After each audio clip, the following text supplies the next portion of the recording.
Veilfire runes convey more than the literal meaning of their text. Veilfire can transfer a tangible impression of sights, sounds, and even emotions on the reader. With diligent practice, any mage can learn this astonishing technique. But compared to the ancient elves' examples, current works are crude. I hope this book will guide those who, like myself, would rekindle an interest in this delicate art. Let us rediscover subtleties lost to the ages. Veilfire is a form of sympathetic magic, meaning that it is never used for any form of violence. Created in the time of the elves prior to the establishment of the Tevinter Imperium, and although mages can only summon Veilfire, the source is used to examine writings and runes, even understanding inscriptions that can provoke emotions and thoughts, and they go back as far as into the ancient texts, like in the Temple of Mythal. Hello Thedosians, and welcome back to my channel. Today we are going to talk about Veilfire, a seemingly innocent fire that lies around ancient elven runes. So Veilfire has such little information lore-wise in Inquisition until we start using it for ancient texts, and even as far as to use it in Trespasser. Veilfire has a significance to it, and we must realize that it is something that was made for the extension of the Veil and even fen'harel himself. The only thing that dissipates it seems to be water. Water is the only source to eliminate Veilfire, and when it dissipates, its magical properties fade.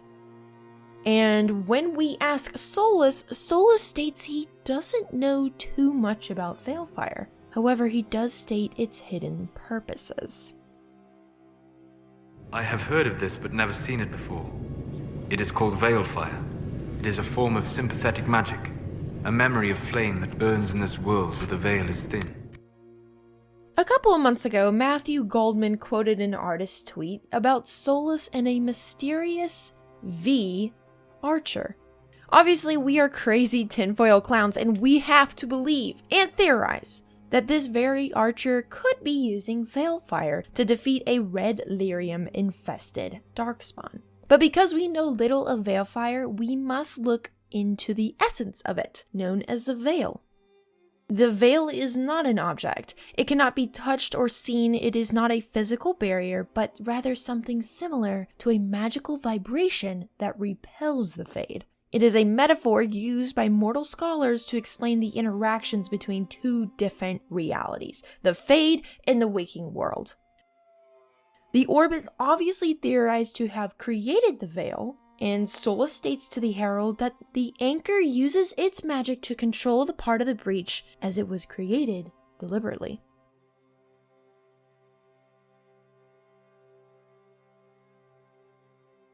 However, when you ask Solus about the Veil, he gives you a simple answer of being the barrier between the physical world and the Fade, but goes entirely over his own creation by giving you the imagery of the world without the Veil.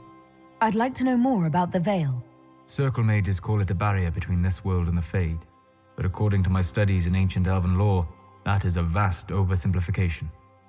Without it, imagine if spirits entered freely. The Fade was not a place one went, but a state of nature like the wind. A world where imagination defines reality. This is the problem.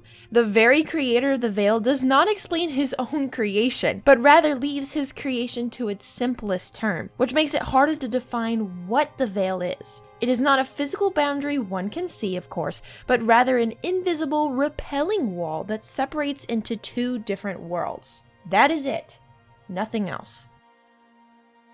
The one thing I would like to notice is the word repel. How can a barrier repel the magics and forces of the Fade?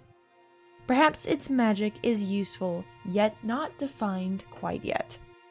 Let's look back in the Hushed Whispers quest. Corypheus successfully tears down the Veil in order to enter the Black City and usurp the Maker's throne for himself. However, since we are 1 year into the future, the Veil seemingly was torn successfully, and it doesn't seem like the Elder One has entered the Black City just yet, or it's not mentioned.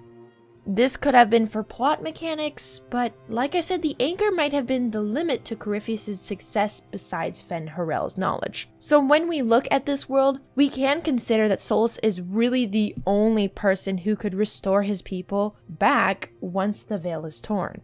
And not only that, he solely might know how to enter the Black City that Corypheus failed to do so, unlike the Magister's Sigil. And as far as the veil goes, a lot of that barrier would need to be fully broken in order for Corypheus and Solus to succeed. So it all leans into how Veilfire's magic really works besides retain memories from murals. I'd like to believe and theorize that Veilfire is much similar to the substance from the Inquisitor's anchor. The anchor's magic was directed from fen'harel's orb, whereas Veilfire could have just been the veil's magic itself. I like to compare the two since in Trespasser, we can eliminate murals with our anchor while retaining emotions from them. So much like Veilfire, fen'harel's orb was deliberately either linked to the veil's power, which makes sense if we theorize Solus used that to create the veil in the ritual. The anchor is so much like Veilfire, and fen'harel's orb was deliberately either linked to the veil's power itself or the Fade, which makes sense if we theorize Solus used that to create the veil in the ritual.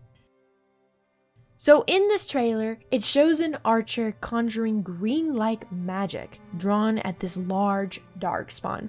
Its bowstring illuminates green energy, as does the arrow flung towards the darkspawn. So for this to be Veilfire, it would have to be conjured by a mage to work. If anything, this could be a bow that requires a mage or spell to be used.